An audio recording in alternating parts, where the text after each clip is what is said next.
30 സീറ്റോടെ UDF ഭരണം നേടും. വരുന്ന തെരഞ്ഞെടുപ്പിൽ 30-ലധികം സീറ്റുമായി UDF അധികാരത്തിൽ വരും എന്ന് തന്നെയാണ് ഞങ്ങളുടെ പ്രതീക്ഷ. തുടർ ഭരണം ഉറപ്പാക്കാൻ പൊന്നാനിയിൽ ഇടതു BJP ധാരണയോ? BJPയുമായി ഒരു അന്തർധാര CPM ഉണ്ടാക്കിയിട്ടുണ്ട്. അതൊരു തുടർ ഭരണത്തിന് വേണ്ടിയുള്ള അന്തർധാരയാണ്. അത് ഈ സമൂഹം മനസ്സിലാക്കും.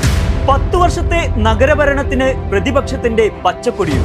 ഇപ്പോൾ ഈ കഴിഞ്ഞ തെരഞ്ഞെടുപ്പ് പ്രഖ്യാപിച്ചാൽ തെരഞ്ഞെടുപ്പിന് മുമ്പുള്ള മാസങ്ങളൊക്കെ തെരുവുകളിൽ അങ്ങനെ ഒരു പ്രതിഷേധങ്ങളോ നഗരസഭാ ഭരണസമിതിക്കെതിരായിട്ടുള്ള കുറ്റവിചാരണകളോ അല്ലെങ്കിൽ രൂക്ഷമായ പ്രതിഷേധങ്ങളോ പ്രതിപക്ഷ നിരയിൽ നിന്ന് കാണാനേ ഇല്ല എന്നുള്ളതാണ്. ഭരണ നേട്ടം കോഴിമുട്ടയിലോ? നഗരത്തിലെ ഓരോ വിഭാഗങ്ങളും പ്രയാസപ്പെട്ട് അവരുടെ പ്രയാസങ്ങൾ പറയുമ്പോൾ കോഴിമുട്ടയിട്ടത് ഈ നഗരസഭയുടെ ഏറ്റവും വലിയ വികസനമായി അവതരിപ്പിക്കുന്നു എന്നുള്ളത് തന്നെയാണ് ഏറ്റവും ലജ്ജാകരമായിട്ടുള്ള ഒരു സ്ഥിതിവിശേഷം.